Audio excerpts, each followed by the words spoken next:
Hi guys!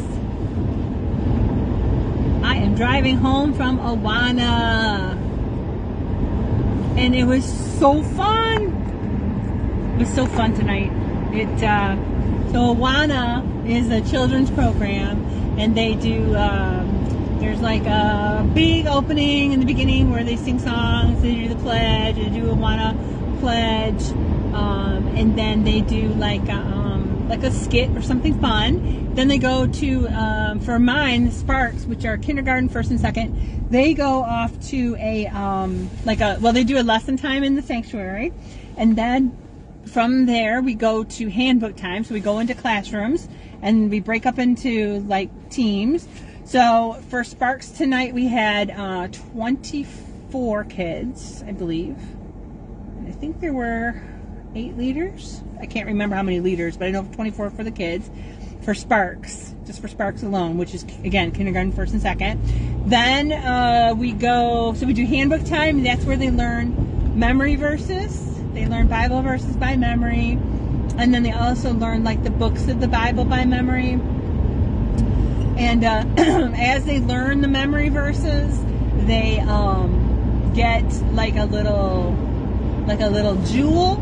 So they wear a vest. They earn a vest, a Awana vest, and then they earn these wings that go on the vest. It's like a pin, and inside the wings are these little grooves, and inside the grooves is where you put your jewels.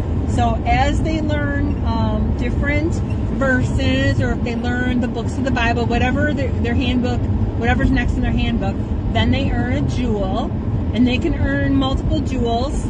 They could say multiple verses, or we call them sections, per night that they come, each week that they come, and then they earn more jewels. And then after that, they do gym. At least this is for Sparks. So there's a Cubby group, they're younger than them, and there's a Puggles group, which is younger than the Cubbies. And then there is Flames and Torches, which are older kids. And I think it goes up to 8th grade, I believe. And then once they're in high school, then they would go to the youth group, the teen group. And so when they first check in, I don't know why I'm rattling all this off, but I'm just excited. It's just fun. It's a fun program. When the kids first check in, the person checking them in asks them questions, and they earn a point for each of these items that they check off. So if they're wearing their vest, they get a point. They have their Bible, they get a point. They're doing whatever the special fun topic is for the week, or for that week. Maybe it's stuffed animals. Maybe like tonight it was glow in the dark. Maybe it's color night, team color night, where they wear a different color based on their team. They get a point. If they bring a friend, they get a raffle ticket for prizes, fabulous prizes. If they have gone to church, or if they have, I thought there was one other thing that they can get points for. And so they mark all those off at registration time, and I think they pay like, I don't know, 50 cents each week for dues. And then every point that they earn an Awana buck. So at Christmas time, there's like a Christmas store, and they get to use those Awana bucks to purchase gifts for their loved ones or friends, themselves, whatever it might be. And also then at the end of the year, they get Awana bucks, and we have an end of the year store as well. And so let's see, registration, what do we do? Oh, so it was just a lot of fun. So tonight was glow in the dark night, and a lot of the kids wore those glow in the dark like little bracelets and headbands and things like that. And the lesson was about shining our lights. And in council time, that's the beginning time, is when they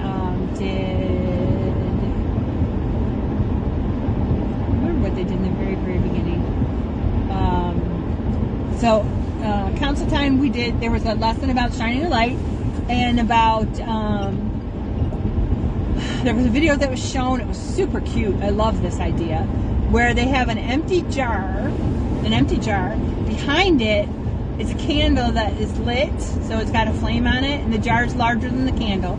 And the object lesson is that we're the light, and the people in the world, they maybe don't have the light yet, and they gotta turn here. There we go.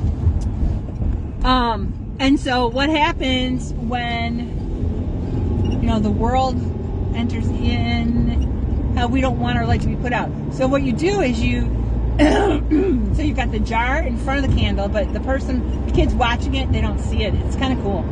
They don't see that it's behind it. It looks like it's inside the jar from the reflectiveness and stuff. So you take a pitcher of water and you start pouring the water in the jar, and it looks like, again, like the candle's in the jar, and then the water goes up, and it looks like it's going to snuff the candle out, but it doesn't. And so then you take them away, you separate them apart so you can see, and it shows that we are not of the world. We are outside of the world. And that is how our light continues to shine, which was super cool. I don't know, it was just a fun object lesson to watch. And then the kids were taught about overcoming evil with good. Like a grumpy neighbor who says, "Get those leaves off my lawn." And the dad says to the son, "Oh, let's go do this thing over here." And so he goes to the grumpy neighbor and says, "Hey, we were wondering, we got the shovels and we're out here already. You want us to rake your leaves?" And the kid is perplexed, like why his dad would do this. He's like, because this guy was so mean.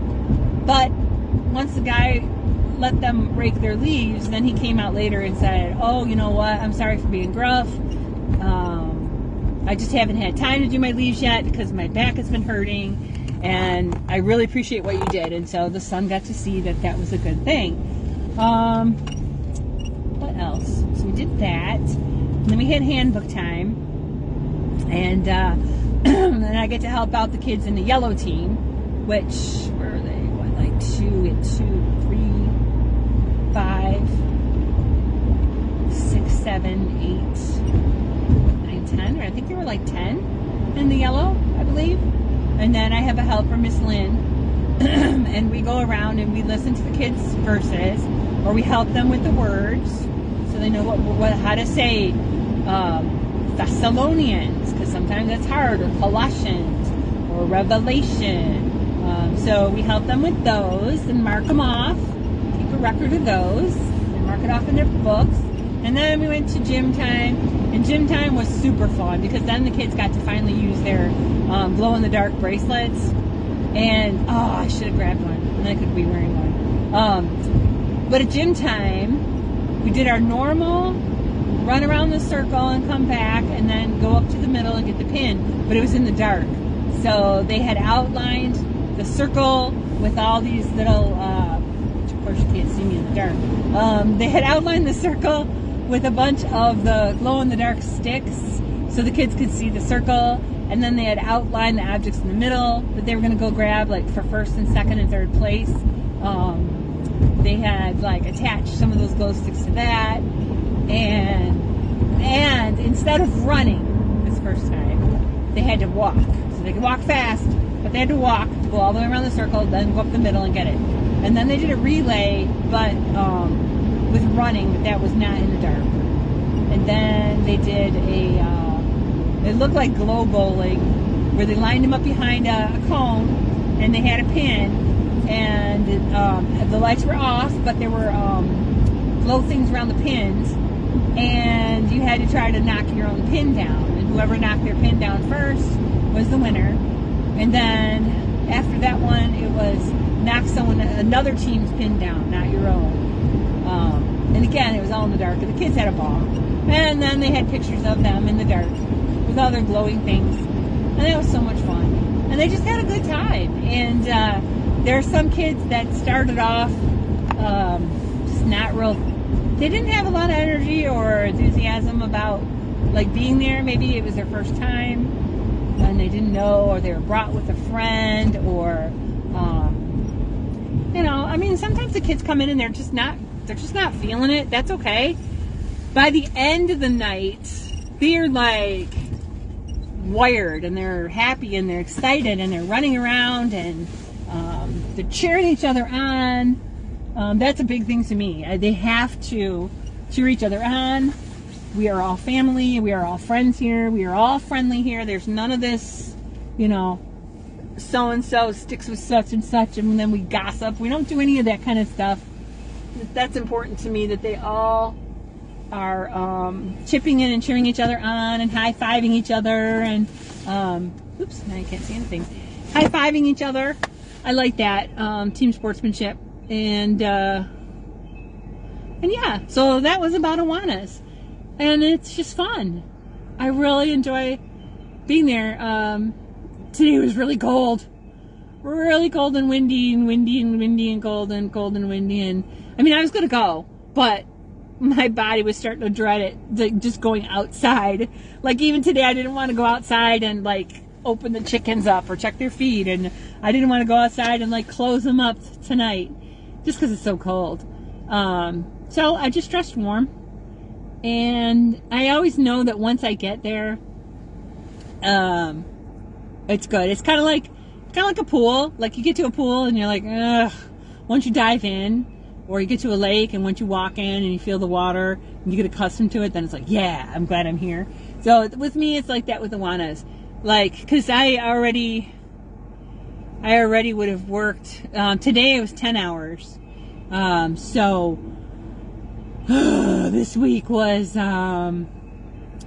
Monday through Thursday. I arranged so that I would work 10-hour shifts to get my 40 hours in. And then Friday, I'm going to have surgery on my right wrist for carpal tunnel release surgery. So I wanted to make sure I got all my hours in before that. So I knew there was going to be 10-hour days. That's cool. I get that. But then Monday morning, we get emails that say, hey, contractors, can you put in 5 more hours this week? I was like, oh my gosh, what am I going to do? So Monday I made my big day because I figured I might as well just hit it right out of the ballpark. I did like 13 hours Monday and then 12 hours on Tuesday. So today was a light day. It was 10 hours and I had to do that. I have to take a nap before Awana because I know that I need that energy, that extra boost of energy. And that way I'm not tired and I'm not like getting, you know, impatient or crabby or whatever with them. That way I can be my best Tam with them, Miss Tammy with them. And so yeah, it's been a long week for me so far.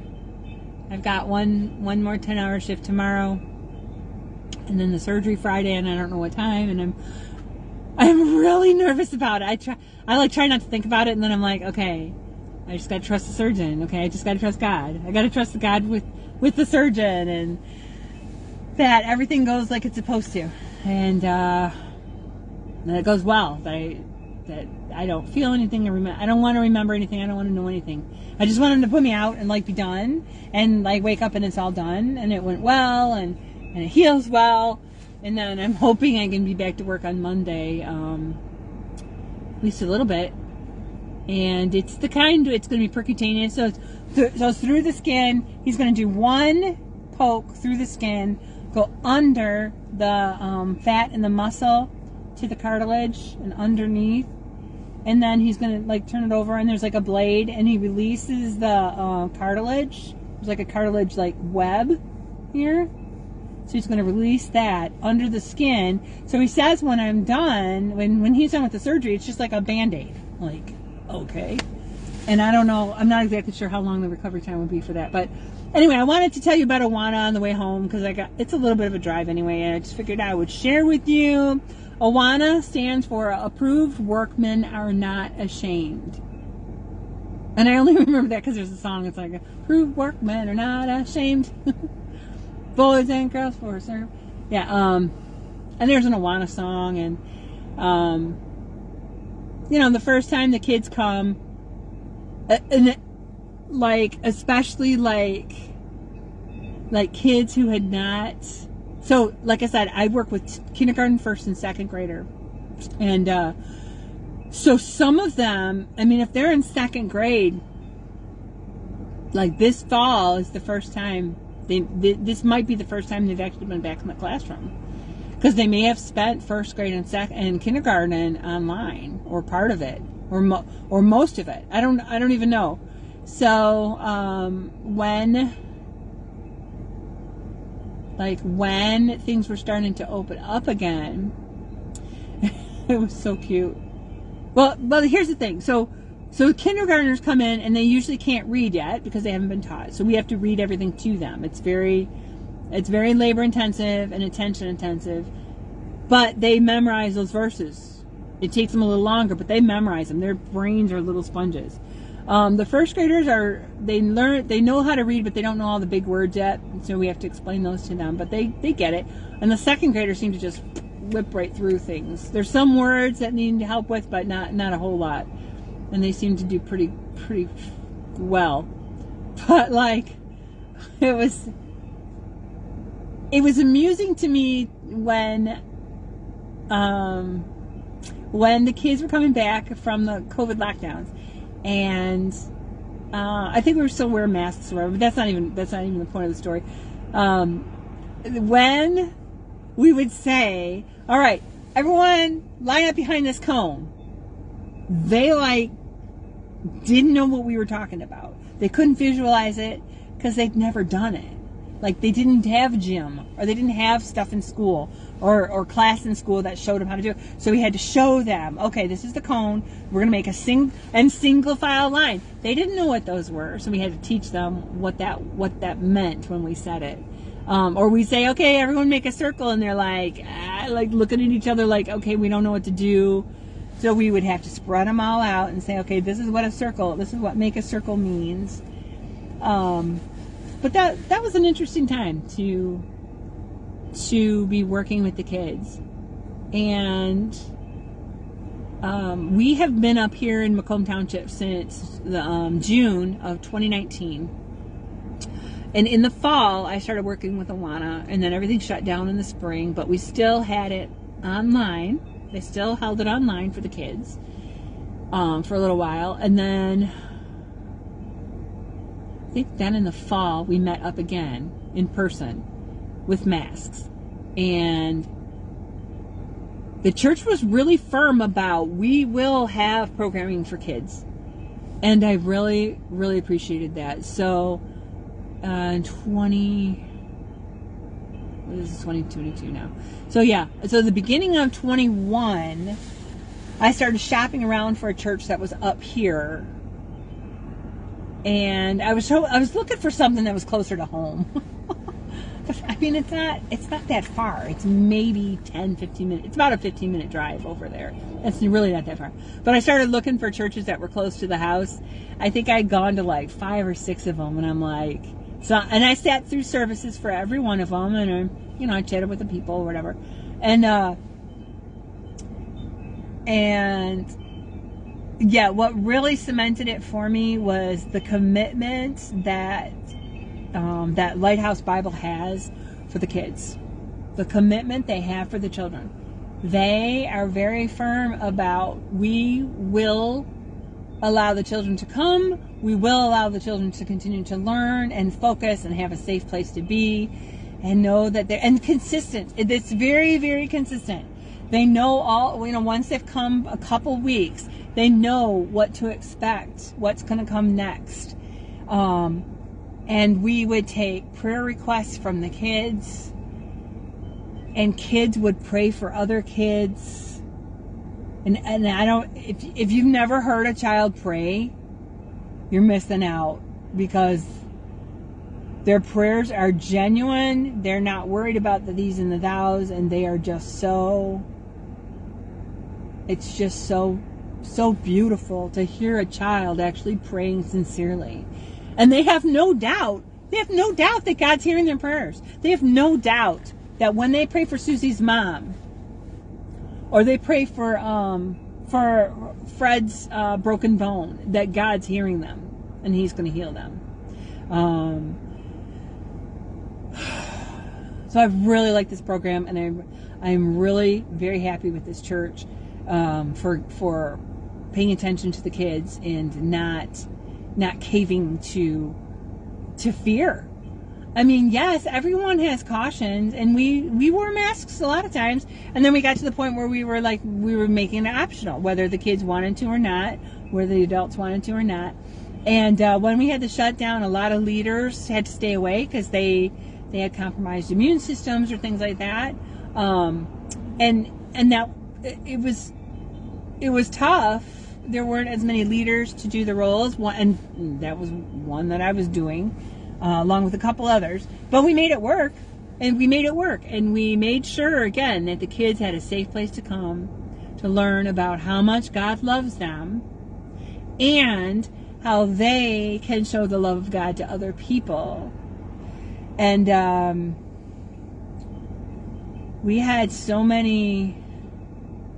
I mean, there were some heartbreaking things going on during the COVID. With people getting sick, parents getting sick, and then from COVID, like I think there was one mom, she was on a ventilator for several months. The kids prayed for her for quite a long time, and she did end up dying. But they still prayed for her, and those kids, her kids, that mother's kids, are still in the program, and they know that we all love them. I mean, no one can replace their mother, but they know that there's a group of people that love on them no matter what, and just will continue to be there for them as much as possible. During, last Christmas is when a lot of people got COVID. It was not the Delta variant, though. I think it was Omicron, because it was a lot less intense and shorter duration, less intense sickness for most people. And so a lot of us got it right around Christmas time, Christmas Eve, Christmas Day. And and so Aunt Linda was the leader for Sparks at that time. So she ended up getting COVID, and then she got really, really, really sick with it. She also had some other medical problems that made her more likely to have, it made it harder for her to recover. But I'll tell you what, those kids, every week they prayed for her. We would say, do you have any prayer requests? And they would say, let's pray for Miss Linda. It wasn't that we had to lead them and say, okay guys, let's pray for Miss Linda. They always were just right on top of it. And they would ask, how's Miss Linda doing? And I mean, they just, the children's hearts are just so pure. They're pure. And anyway, I don't know every Awana program across the country, but if they are anything like the Awana program at Lighthouse Bible, it's amazing. I don't know every church across the country, but if they're anything like Lighthouse Bible, then they'd be amazing too. And I just encourage every family to be part of some church somewhere. Let your kids learn stuff. Let them make up their mind when they're 18 or whatever, but at least give them the basics. Let them learn what the Bible says. Let them learn all the stories. Let them, learn how to get along with people that are different than them. Let them learn how to forgive. Let them learn how to share. Let them learn how to be, not as selfish, or let them learn how to minister to people, like in mission trips and things like that, or service projects, or again, praying for their family members, praying for their friends. Jesus said, let the little children come to me. And he also said something about that it's better for, oh gosh, I can't remember. Something about if you take a child away, if you corrupt a child somehow, that it's better to have a millstone around your neck and be thrown in the ocean, or something like that. I can't remember now. I don't know. I have that verse right in front of me, but But I mean, if Jesus is talking about children and he's saying they're important, then they're pretty important. And I think it's our job to look after them and take care of them and, and help their families. I mean, it's, I wish every family was connected to a church, a loving church that teaches the Bible, that supports them. It's just such a good thing to do. So, I remember, I was sharing with my Sunday school, we were talking about how people come from one area, how they progress, like through life. And I recently got accepted as a member to the church, which is cool. And I got assigned a deacon, and he's nice. He's in my Sunday school. He's very friendly. And one of the weeks he asked me, "Oh, did you guys need a Thanksgiving basket?" Because he doesn't know who we are yet so much. He doesn't know who I am that much yet. And I said, "Oh, thank you, but I think we're good." But when he asked that, it just reminded me of when I was over at Ferndale Free Methodist, and my kids were so little. I think I started going there when the kids were like, I think my daughter probably was 2 and my one son was 7 months old, right around the time of the divorce. It might have been even before then, but I don't think so. Anyway, after the divorce, then I was single parenting, and there was a Christmas that, I wasn't raking in a lot of money, not with young kids and, one income, and having to pay bills for the household. So I wasn't raking in a whole lot of money, and times were tough. And I just remember that there was one Christmas that I think it was probably mid-December, and I literally had $15 to spend on them. And again, they were young, so $15 at the Dollar Tree can go a long way. But I remember I will always remember this, and they're just a beloved couple. I'll always remember them very fondly. It was Senior Pastor Bovee and his wife. So Leon Bovee and his wife, which I don't know why I can't remember her first name. Miss Bovee. I don't know. I didn't call her first name. So anyway, they showed up at our door one evening, and they had with them a turkey, and they also had a gift card. I think it was for Target, and I think it was $100. I mean, it was something kind of substantial. And I just thought that was I thought, why are they doing this? I was floored. I was flabbergasted. And I thought, we don't deserve this. Why are they doing this for us? But I realized it was just, this is how we show our love. We look for those people who, they're struggling, and it just made a big mark on me. So I had shared that with my Sunday school the other week and said, I've just come a long way. Being asked if I need a Thanksgiving basket, and it's no, now where Dave and I are at the place that we're at, we can actually help other people who are struggling, which is good. I hope that can continue. I don't know what the future holds as far as the economy goes, and we're kind of moving into retirement years, which is maybe a pipe dream. I'm not sure, but it's just amazing what God does, or what God can do with people if they accept Jesus as their Savior. And I did a live the other day with on my business channel, and I was talking about clean hands from gardening, and how even if you wear gloves, you come in and your hands are still dirty on the inside of the glove, and you're just what? And there might be stains from gardening too.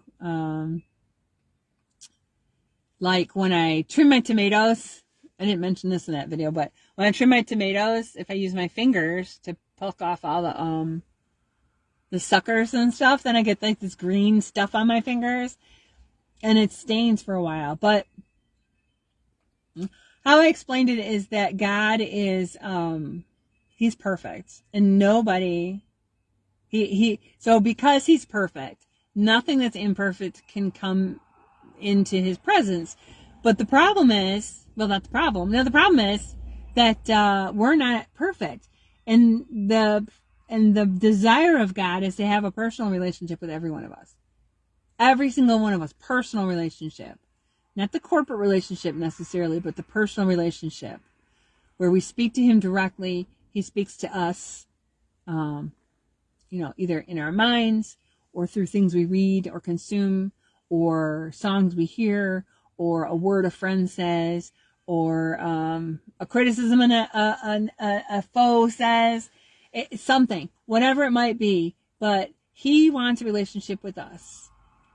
But the problem is that we're imperfect, and we cannot be in his presence if we're imperfect, because then he would not be a perfect God. And every human, no matter what skin color, race, nationality, doesn't matter. Every single one of us sins. And every sin is the same size. So gossip, slander,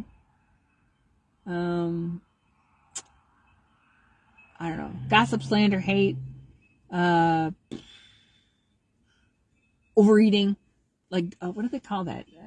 I can't remember.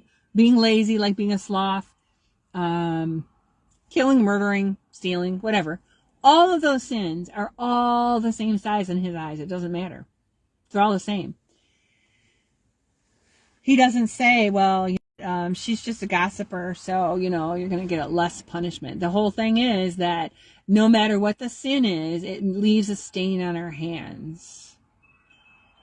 And the more sins that occur, just because we're human, it's not necessarily that it's not even like the ones that we like consciously, we do and we know better.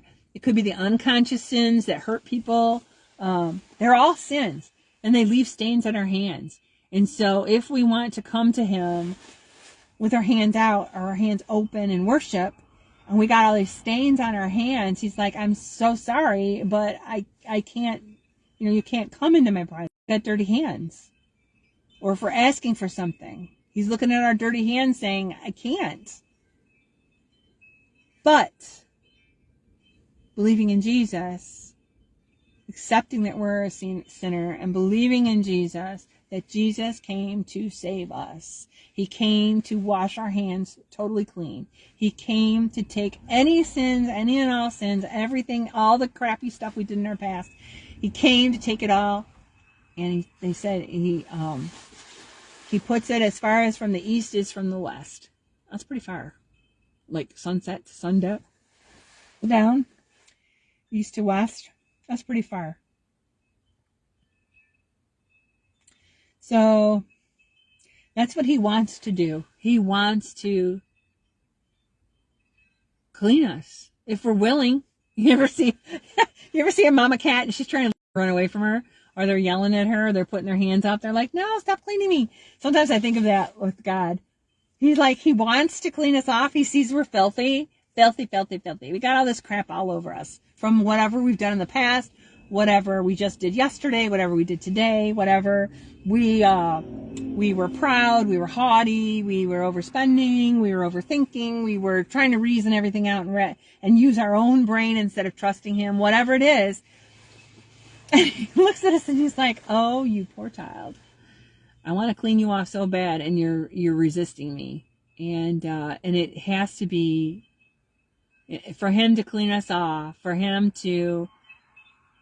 us to have clean hands to come to him, to be in his presence. And we can pray all we want to. He can't grant any prayers if we are not in a relationship with him. We are all created by God. Like, you don't see a frog turn into a human, or a cat turn into a dog, turn into an ape, turn into a human. You're not seeing any of that happening. So we are all created by God, but we are not all his children unless we say he is our Father. And the way we get to say that he's our Father is if we say that Jesus is Lord. If we say that Jesus came to save us. So live again, like I was talking about, so there were a lot of people don't know the Bible. They don't know even the stories of the Bible, which is so sad. So I'm glad that the kids get to learn them. But there's 10 commandments that Moses brought down on these stone tablets, and he brought them down, and then he saw the people were worshiping a golden calf instead, and he got mad, so he threw them down on the ground and they broke, and he had to go back up and get 10 more, and to get them again. And then from the 10 commandments, the Jewish people made them over 600 commandments. And they were really fine-toothing everything, not even working on Saturday. Couldn't even turn on a light switch on Saturday. You had to hire someone to do these kinds of things.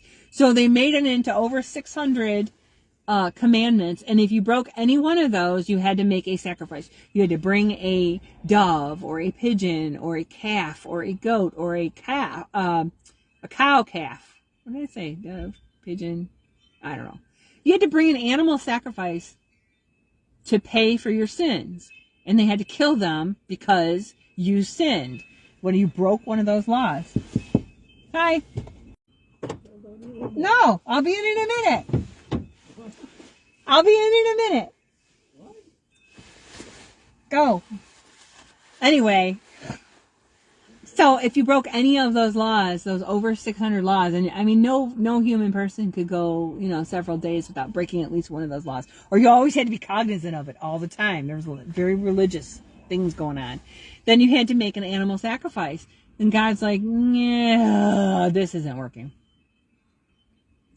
So that's why he sent Jesus. So Jesus came, he was born, he lived as a man, around 30, 33-ish. Started his ministry, and he only did his ministry, I think, for about 3 years before he was crucified for nothing. He didn't do anything wrong, and he was crucified.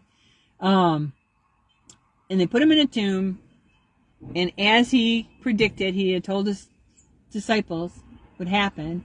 After 3 days in the tomb, he arose. He was living, alive.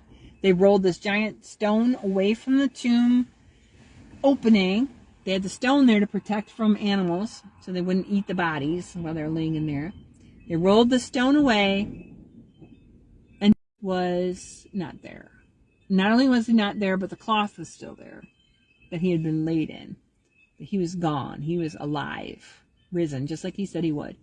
Then, I think it was at least the next 40 days, I believe, he was seen. He prepared meals for the disciples. I believe that's when he told the disciples to cast their nets out on the other side, and they caught a whole lot of fish. There were a whole bunch of things that happened when he came back to life, and that's all in Acts, if you wanted to look at that. And there were hundreds of witnesses that actually saw him and dined with him or talked with him or whatever. They saw him living in the flesh, but he didn't have all the gore anymore from being crucified. And where was I going with this? Oh, so of all these animal sacrifices, he became the one sacrifice. That's why he died for us. One sacrifice, one time. If we believe this, if we accept that he died for us, that we could never be perfect enough to have a relationship with God, that we would always be breaking rules, and that's why Jesus came, then we can be, then we're good with God. Then we can have that personal relationship with God. So it's through Jesus Christ. And I in my live, I said something about that. It's like you go to court. You go to court, and God's the judge, and he looks in his book, and he says, I see here you did this. And he lays out all the bad stuff you did in your life. But you've got Jesus as the lawyer, and Jesus as God's son as a lawyer is able to say to God, hey, you know what? The guy you're accusing right here, you said he did this. He's He's with me. I got him. And God's like, oh, all right, case dismissed. And that's how Jesus intercepts for us. That's how he intercedes for us. But it takes a free will of a person to actually accept that. It's a free gift is what they call it. It sounds so churchy, but really it is the lawyer in the courtroom who, if he's your lawyer, you will always get off. You will always be forgiven. You will never have to face punishment from God for what you've done. Now, there may be consequences, like if you're drunk driving and you kill somebody, you can't undo that. But if you are asking for forgiveness from God, you can get forgiveness from God. From the family, maybe not. But you can get forgiveness from God. And the crazy thing is, he doesn't care. He doesn't care who you are. He doesn't care how rich or how poor you are. He doesn't care what country you live in, what color your skin is. He doesn't care how many limbs you have. He doesn't care how fat or skinny you are. It doesn't matter. He doesn't care if you're afraid of heights or afraid of depths. It doesn't matter. He doesn't care about all that stuff. He doesn't look at any of that. He just says, I want a relationship with you as you are. I want you to come to me freely. He's like a king, but when you have a relationship with God through Jesus Christ, he's like a king in the castle where you are allowed. You are now his child. You are a prince or a princess in the kingdom of God. You are allowed to come to him boldly. You don't have to like hang your head and be like, oh Lord. You can come to him because boldly, it says in the Bible, you may come to him, approach the throne boldly. He's your dad now. But again, you can only be in the family of God if you accept him as your father. And the only way that he can be your father is if you accepted that Jesus died for your sins. Because again, God is the Father. He is perfect. He cannot accept imperfection. No matter how cute, no matter how many likes you got on your socials, it doesn't matter. He cannot accept any imperfection. And because we're humans, we are imperfect no matter what. We always are going to have sins. So, yeah. So at any rate, I really like to try to teach the kids how much God loves them and then show them how much we love them. And the way that we get to be able to love them is that like our cup is filled. Our cup is filled with God's love. And because our cups are filled, then we can go around and fill other people's cups. We can fill the kids' cups. And so sometimes the kids will come and, maybe their parents have never gone to church. They've never taken them to church, whatever. Their parents, and many times the kids and their parents maybe aren't even Christians yet. Maybe they just want them to learn about Jesus and they don't know how to teach them. So they bring them or their friend brings them and they have a good time. And a lot of times what'll happen is, our cups are filled by God through our personal relationship with God, through Jesus Christ. Our cups are filled. We get to fill up the kids' cups. And then they take those cups and they get to fill their families. Or like a candle, we get our light from God. And then we get to light their candles. And then their candles get to light their family's candles. And like I said, like through the COVID times, there were some really just heart-wrenching things going on with the kids in the kids' lives. And and sometimes even now the kids will come in and they look disinterested, or they look tired, or they look like they just had a bad day or a bad week or something.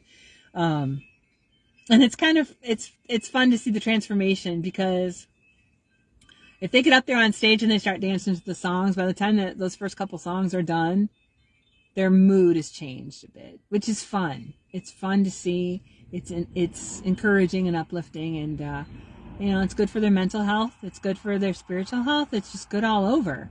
I cannot see any downside to teaching children about a creator who loves them unconditionally and wants to have a relationship with them, and to be able to teach them how to ask for forgiveness, how to make apologies, how to get along with others.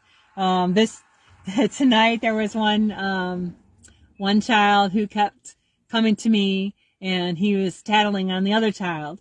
And I said, yeah, that's really annoying, isn't it? It seems like it's distracting you, isn't it? Yeah. I said, well, what I want you to do then is I want you to pray for him. You don't have to say the words out loud, but in your seat, when he starts acting up, I want you to start praying to God about him, because you need some help. And, and that's okay. We've had kids that come in and they're wiggle worms, and it doesn't matter. It could be boys or girls. Doesn't matter. They're still wiggle worms. It's hard for them to sit in their seats, or it's hard for them to focus. And then suddenly they are like super focused on the verses and the words and earning the jewels. And, how many verses can I say? Oh, I'm ready, Miss Tammy. I'm ready, Miss Tammy. And, it's cool. It's exciting. And, in their Awana handbooks, they have, stories for kids. So they have a lot of the Bible stories in there for the kids. And so I encourage them to read them at home or have somebody read them for them. But sometimes they just don't have the chance to do that. So if it's slow, then I'm able to share with them, like, the story of creation and what was created on what day, or the story of the flood. And again, like I said, there's a lot of kids that just don't even know the stories. There's a lot of kids that can't identify Jesus. We were just talking about that this week. Can't identify Jesus in a picture. They know who Ronald McDonald is. They know who, some of these actors and rap stars and social media people are, but they can't identify Jesus in a picture. And he's a historical picture. So, I don't care what people think Jesus was, whether they think he was liar, a lunatic, or Lord, whether they think he was just a good man. It doesn't matter. It's not relevant. He lived. He was a historical person. And if you go into synagogues, go to their libraries, and you will just see volumes and volumes and volumes and volumes written about Jesus Christ. He lived, he died. There are, I don't know. It's just cool.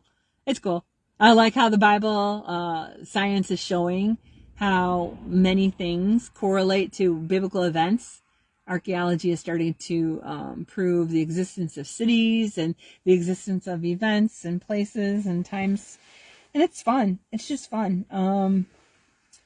So, yeah, I want these kids to just be filled up and then go light other people's ways. But mostly, I just want to make sure that they know. Because, I don't have grandkids of my own. And, so I don't have like little ones I can like pour into right now. So I like to do that. I like to pour into other people's kids. And parents, I remember parenting. Parenting was very difficult. Parenting school age kids was not the best thing in the world. And there's things I would change too, but it could be very stressful. So reassuring the parents that, you know what, so-and-so did really well tonight. So-and-so said so many verses. So-and-so was very patient. So-and-so was very kind today. So-and-so was a good runner, like in gym, whatever it might be. Just kind of reassuring the parents that, hey, you know what? This is a safe place for your kids to be. They're going to be included. They're going to have a good time. They might even learn something. And thanking the parents for bringing their kids. They don't have to. A Wednesday night, there's a lot of school activities they could take them to. Anyway, I'm going on and on. In the meantime, Dave's come and gone. And he's like, why are you just sitting in your car with the lights on? But I just wanted to share about Awana. I just love Awana. I always say Awanas. Aunt Linda gets mad. Why do you say Awanas? It's just one. And that's okay. So approved workmen are not ashamed. And that was the thing too. Is I noticed when I first started, there were a lot of kids. Well, there were several kids who wanted to run through the verses really quick. I got another one. I can say another one. And they had no idea what it meant. So I am big on, you need to know what this actually means. Why are you saying this? Because there was one about rod, serpent, ground. Just as Moses had the staff as a serpent, changed the serpent into a staff or something, so Christ will, and I can't remember the verse. Anyway, I knew that when they're saying this verse, they had no idea why they were saying this. They were just saying words. So I brought up pictures of the story of Moses and throwing down his staff that changed into a snake and things like that. And so then I said, so will Christ be, raised up. And so then they could put two and two together and they could actually visualize what it is they're saying. I'm big on, they need to know what they're saying and why. And so like some of the kids now, they have to say all of the names of the books of the New Testament. So they're struggling through there. But I wanted to make sure too, and I said, these are all the books of the New Testament. And I showed them in their Bible, like table of contents. You see these? That's what these are. And break them up into like little groups so that they, the names into little groups so they could try and learn them a little bit better. And so they can make their way around the Bible. But like one of the very first verse that Sparks learn is John 3:16. But they don't learn the whole verse. They learn bits and pieces first. And then they learn a whole lot. Then they learn the whole verse of John 3:16. But they have like a little comic book they start off with. And that walks them through the first line. And then the next week it's the first two lines. And the next week it's the first three lines, like that. So you get that. But I also will open up a Bible and I will show them, okay, this is John. The guy's name is John. He wrote it. And then I show them how to find the chapter, and then I show them how to find the verse, and they're all excited because we'll have like 3 different Bibles. I'll be like, okay, let's see if we can find John, but I'll show them in the Bible where it actually says that. So they'll start putting it together that it's not just, okay, what's in the book. This is why we learn these things. This is why we learn the names of the chapters, because it's all in the Bible. And no matter which Bible you have, you're going to hear the same words. And that way, too, if you hear something that someone says is from the Bible and you're like, yeah, really, where from? They can tell you the chapter and the verse. So I explain that to the kids so they understand that. And I don't know, the kids they want to learn. They want to learn a lot. They want to learn as much as possible about the Bible. And, sometimes they're supposed to be learning verses. Well, maybe they'd rather just open their Bible and start reading it. It's amazing to me. I love it. So anyway, the Awana program is very beneficial.